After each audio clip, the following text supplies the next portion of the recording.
Yo, what's happening, YouTube? It's your boy Icewater815. Man, I'm coming at you today with a video. I was thinking about some things I wish I would have known when I started trucking. Probably would have made my trucking life a lot easier. So this video gonna be about sliding the tandems.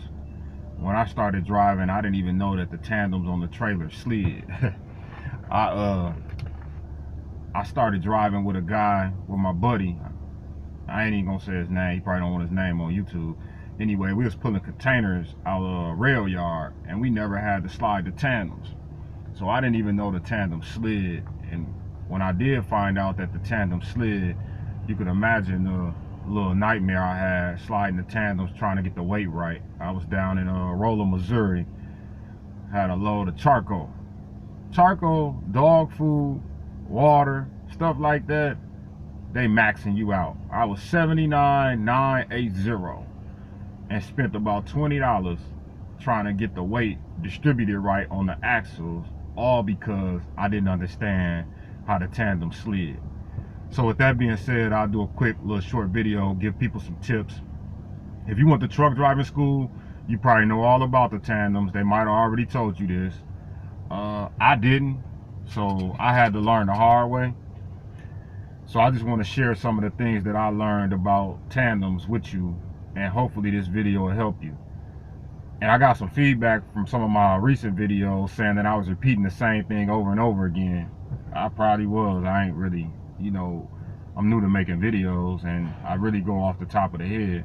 This time I wrote down what I wanted to say, and we're going to see how that works. I kind of feel like that's restricting me, but I'm going to try it anyway. You never know till you try.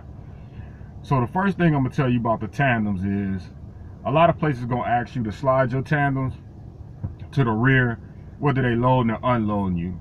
They say that the forklift bottom out at some of the docks, or they say that it's a safety precaution. Well, if they got dock locks, I'm not finna get out there and fight with no tandems. If you locking it into the dock lock, the trailer shouldn't go anywhere.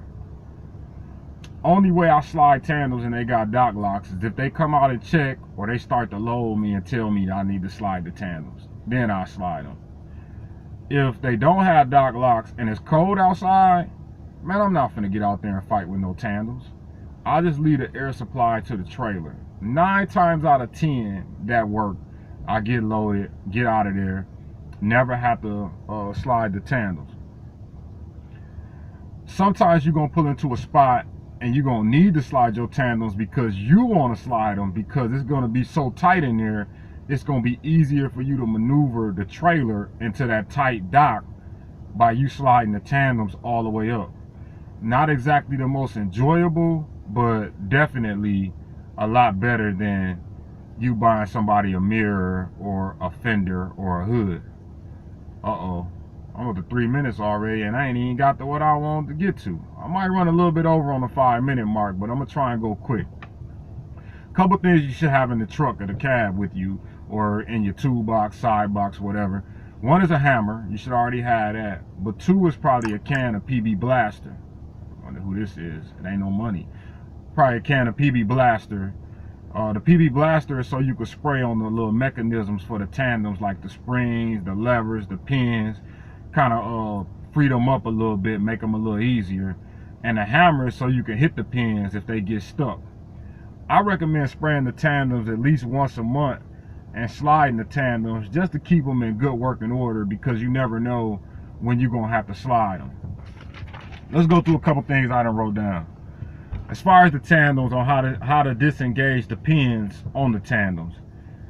Make sure the trailer on level ground, as level ground as possible when you go to pull the lever out or pull the lever up. However you got to pull the lever to disengage the pins.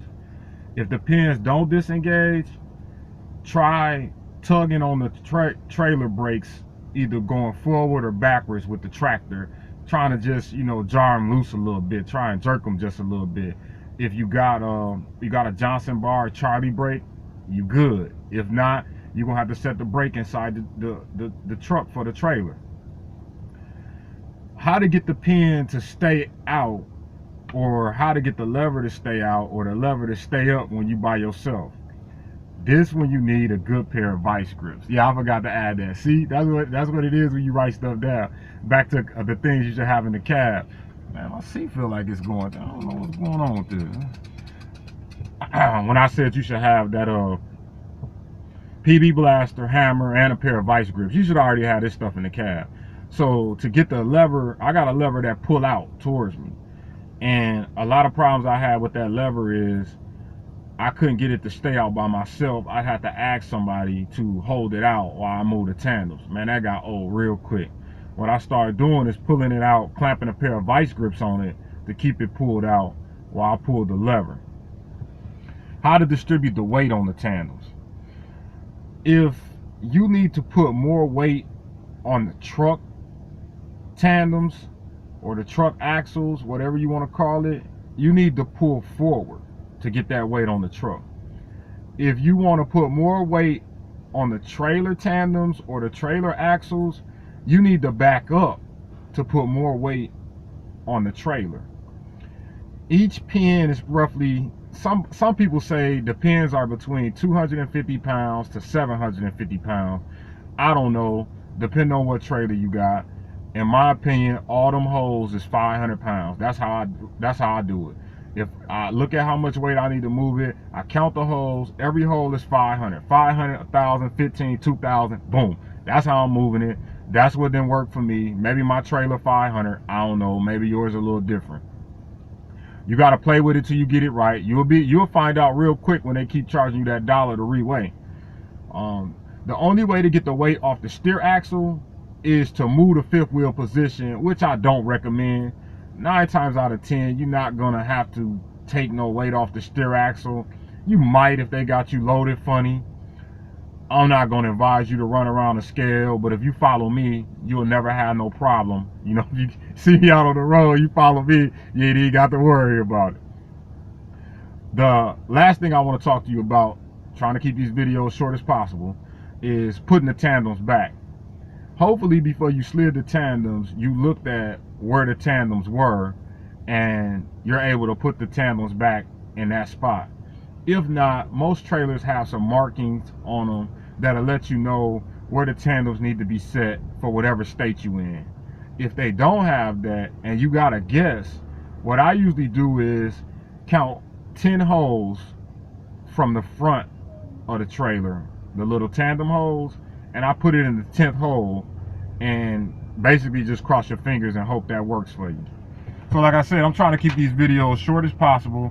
I think I pretty much covered everything about the tandems.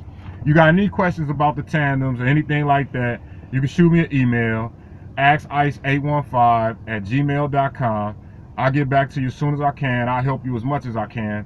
And remember, man, the only way to make money in trucking is to keep that left door closed. And I apologize for going over the 5-minute mark, but I think the tandem thing is a little kind of important, and I wish somebody would have told me when I started driving. It would have saved me a lot of headaches. Hey, Icewater 815, man, till the next time, man. I'll holler.